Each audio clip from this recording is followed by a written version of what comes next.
አዲስ ዓመት አዲስ ነገር ከሌለው ምኑን አዲስ ዓመት ሆነ? ሁልጊዜም እንደምንለው ከደንበኞቻችን የምንፈልገው እርካታን ብቻ ነው እንላለን።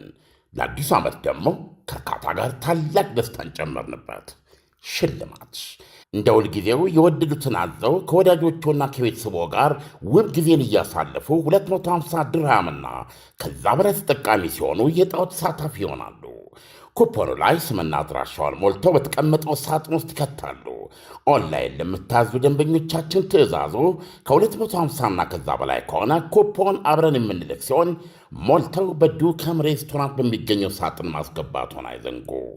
ዕጣው የሚወጣው የአይፎን 17 ፕሮማክሱ ኦገስት 8 ሲሆን BYD ሶንግ ፕላስ ብራንድ ኒው መኪና ደግሞ ሴፕቴምበር 12 ይሆናል።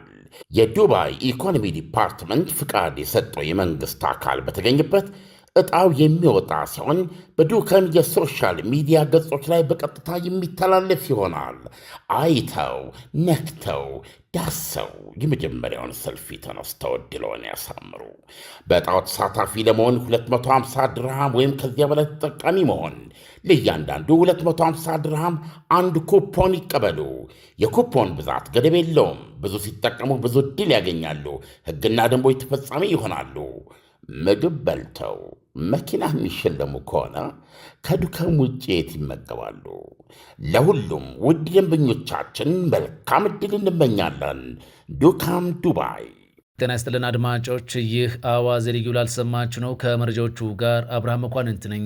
ደቡብ አፍሪካ በጥቂት ጊዜያት ውስጥ 53 ሺህ የውጭ ሀገር ዜጎችን አባራለች ተባለም።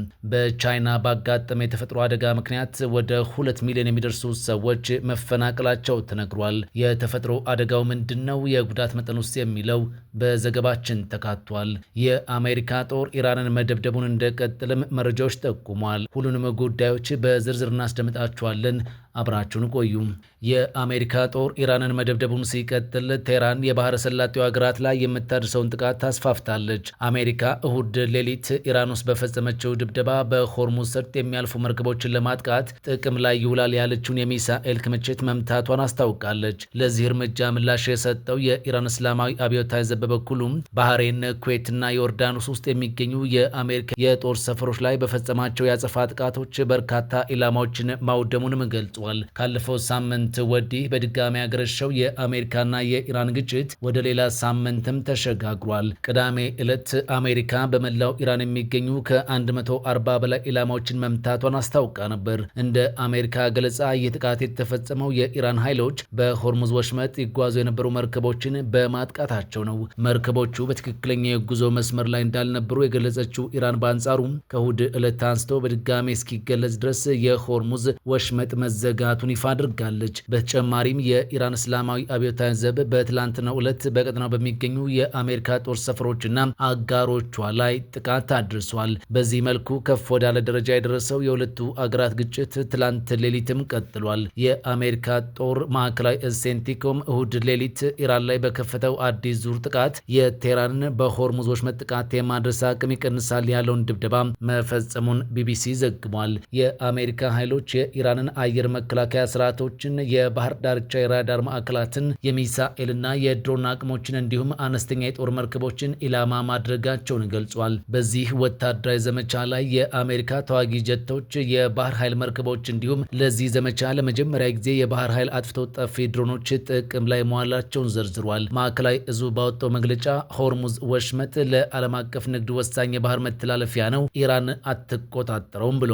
የአሜሪካ ኃይሎች የንግድ መርከቦችን የጉዞ ነጻነት ለማረጋገጥ ዝግጁ መሆናቸውንም አክሏል። በተመሳሳይ መግለጫ ያወጣው የኢራን አብዮታዊ ዘብ በበኩሉ የአሜሪካ ጦር ይዞታዎችን ይዘዋል በተባሉ በቀጠናው አገራት ላይ ጥቃት ማድረሱን አስታውቋል። ባህሬን፣ ኩዌትና ዮርዳኖስ ጥቃት የተፈጸመባቸው አገራት እንደሆኑም ተጠቅሷል። አብዮታዊ ዘቡ ዮርዳኖስ ውስጥ በሚገኘው ፕሪንስ ሐሰን የአየር ኃይል ጦር ሰፈር በርካታ ትልልቅ የሚሳኤል ማከማቻዎችና የነዳጅ ታንከሮች በሚሳኤል እንዲሁም ድሮን ጥቃቶች በእሳት ጋይተዋልም ብሏል። እነዚህ ጥቃቶች የተፈጸሙት ለአሜሪካ ድብደባዎች ምላሽ ለመስጠት መሆኑን የገለጸው አብዮታዊ ዘቡ ባህሬን ውስጥ ደግሞ ወሳኝ የአሜሪካ ጦር የሄሊኮፕተር ጥገና ማዕከላትን፣ የፒ8 የኤሌክትሮኒክስ የጦር አውሮፕላን ማቆሚያዎችን እንዲሁም የድሮን እዝ እና ቁጥጥር ማዕከልን መምታቱንም ገልጿል። ለአብዮታዊ ዘቡ ቅርበት ያላቸው የዜና ወኪሎች ኩዌት ውስጥ ፍንዳታ መሰማቱን የዘገቡ ሲሆን አብዮታዊ ዘቡ ባወጣው መግለጫ ፍንዳታው የአሜሪካ ጦር ሰፈር ላይ ከተፈጸመ ጥቃት ጋር የተያዘ መሆኑን ተናግሯል። እንደ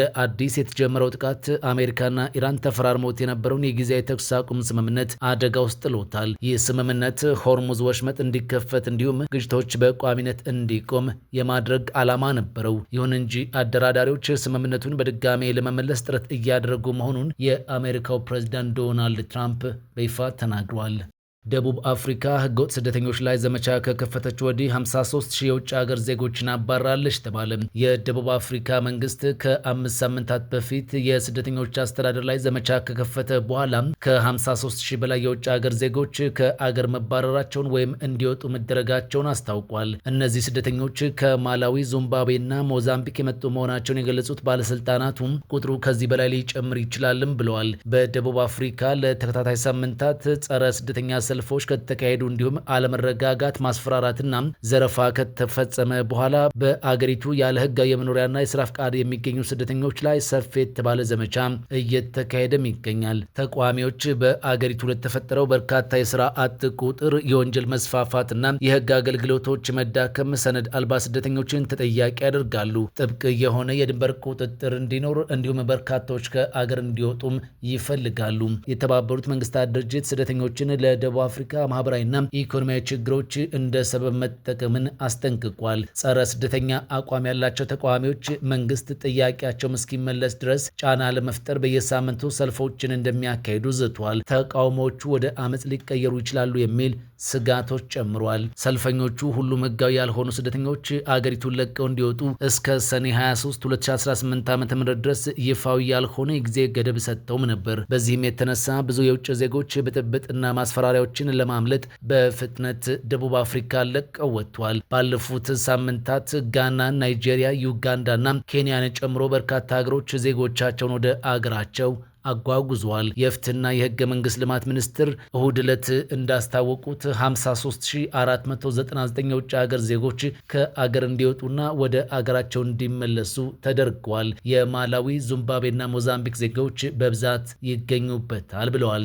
ከአገር ማስወጣት ሂደት በወንጀል ተጠርጥረው በፖሊስ የሚፈለጉ ሰዎችን ለመያዝ እንደረዳቸው ጨምሮ አስረድቷል። ባለስልጣናት የኢሚግሬሽን ህጎችን ማስፈጸማቸውን እንደሚቀጥሉ ተናግረው ተቃዋሚዎች ሰነድ አልባ ስደተኞችን በማስጠለል የተጠረጠሩ ቤቶችንና የንግድ ድርጅቶችን ያለ ፍቃድ መፈተሽ እንደሌለባቸው አስጠንቅቋል። በቻይና ዝናብ ባስከተለ ከባድ አውሎ ንፋስ ወደ 2 ሚሊዮን የሚጠጉ ሰዎች ተፈናቀሉ። በቻይና በሳምንት ውስጥ ለሁለተኛ ጊዜ በተከሰተ ከባድ የአውሎ ንፋስ ማዕበል ወደ 2 ሚሊዮን የሚጠጉ ሰዎች ተፈናቅሏል። ወደ 1000 ኪሎ ሜትር ወይም የፈረንሳይን ስፋት ያህል የሚያከለለው ከባድ አውሎ ንፋስ መጀመሪያ ላይ የተከሰተው በባህር ዳርቻዋ ታዡ ከተማ ቅዳሜ ምሽት ነበር። ከዚያም ሌሊቱን በዌንዡ ከተማ ተከስቷል። ዝናብ ያዘለው አውሎ ንፋስ የጃፓን ደሴቶችን መቶ ካለፈም በኋላ በታይዋን ላይ ከባድ ዝናብ ያስከተለ ሲሆን በሰሜናዊ ክፍሏም የመሬት መንሸራተት አጋጥሟል። ቀደም ሲል በፊሊፒንስ በተከሰቱ የመሬት መንሸራተቶች ቢያንስ 17 ሰዎች ሞተዋል። ምንም እንኳን አውሎ ንፋሱ እየቀነሰ ቢመጣም እርጥበት ያዘለ ደመና ስላለ አሁንም አደጋ ያስከትላል የሚል ስጋትም ተፈጥሯል። ታይፎን ባቪ የተባለው ከባድ አውሎ ንፋስ እሁድ ዕለት በምስራቃዊቷ ዣንቺንግ እና በሰሜን ምስራቅ ፉጂያን ግዛቶች የተለየ ከባድ ዝናብ እንደሚያስከትል መተንበዩንም ባለስልጣናት ተናግሯል። ሊከሰቱ የሚችሉ አስከፊ አደጋዎችን ቀድሞ ለማስቀረትም ተጋላጭ ከሆኑ አካባቢዎች ነዋሪዎችን እያስወጡ እንደሆነ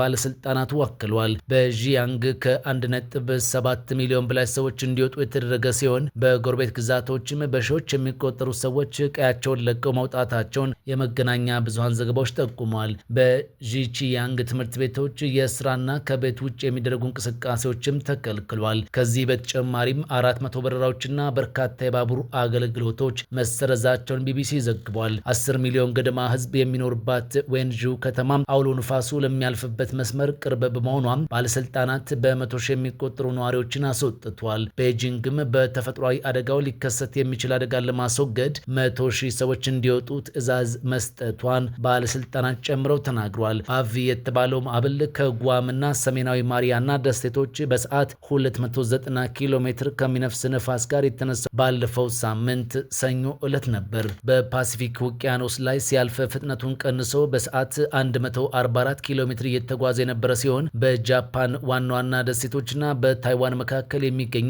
ሪዩኪዩ ደሴቶች ሰንሰለት አካል የሆነችውን ሳኪሸማ ደሴትን መጥቷል። ይህም ቢያንስ 5 ሰዎች ላይ ጉዳት ያደረሰ ሲሆን በሺዎች የሚቆጠሩ ከኃይል አቅርቦት ውጭም ሆነዋል። ታይዋን በማዕበሉ በቀጥታ ባትመታም በሺዎች የሚቆጠሩ ሰዎች ቤታቸውን ለቀው ለመውጣትም ተገዷል። ከባድ ዝናቡን ተከትሎም የመሬት መንሸራተት አጋጥሟል። ሆኖም ጃፓንም ሆነች ታይዋን የሰዎች ሞት ሪፖርት አላደረጉም። አዲስ ዓመት አዲስ ነገር ከሌለው ምኑን አዲስ ዓመት ሆነ? ሁልጊዜም እንደምንለው ከደንበኞቻችን የምንፈልገው እርካታን ብቻ ነው እንላለን። ለአዲሱ ዓመት ደግሞ ከእርካታ ጋር ታላቅ ደስታን ጨመርንበት። ሽልማት እንደ ሁልጊዜው የወደዱትን አዘው ከወዳጆቹና ከቤተሰቦ ጋር ውብ ጊዜን እያሳለፉ 250 ድርሃምና ከዛ በላይ ተጠቃሚ ሲሆኑ የዕጣው ተሳታፊ ይሆናሉ። ኩፖኑ ላይ ስምና አድራሻውን ሞልተው በተቀመጠው ሳጥን ውስጥ ይከታሉ። ኦንላይን ለምታዙ ደንበኞቻችን ትዕዛዙ ከ250ና ከዛ በላይ ከሆነ ኩፖን አብረን የምንልክ ሲሆን ሞልተው በዱከም ሬስቶራንት በሚገኘው ሳጥን ማስገባቱን አይዘንጉ። ዕጣው የሚወጣው የአይፎን 17 ፕሮማክሱ ኦገስት 8 ሲሆን BYD ሶንግ ፕላስ ብራንድ ኒው መኪና ደግሞ ሴፕቴምበር 12 ይሆናል። የዱባይ ኢኮኖሚ ዲፓርትመንት ፍቃድ የሰጠው የመንግሥት አካል በተገኘበት ዕጣው የሚወጣ ሲሆን በዱከም የሶሻል ሚዲያ ገጾች ላይ በቀጥታ የሚተላለፍ ይሆናል። አይተው ነክተው ዳሰው የመጀመሪያውን ሰልፊ ተነስተው ዕድልዎን ያሳምሩ። በዕጣው ተሳታፊ ለመሆን 250 ድርሃም ወይም ከዚያ በላይ ተጠቃሚ መሆን፣ ለእያንዳንዱ 250 ድርሃም አንድ ኩፖን ይቀበሉ። የኩፖን ብዛት ገደብ የለውም። ብዙ ሲጠቀሙ ብዙ ዕድል ያገኛሉ። ሕግና ደንቦች ተፈጻሚ ይሆናሉ። ምግብ በልተው መኪና የሚሸለሙ ከሆነ ከዱከም ውጭ የት ይመገባሉ? ለሁሉም ውድ ደንበኞቻችን መልካም ዕድል እንመኛለን። ዱካም ዱባይ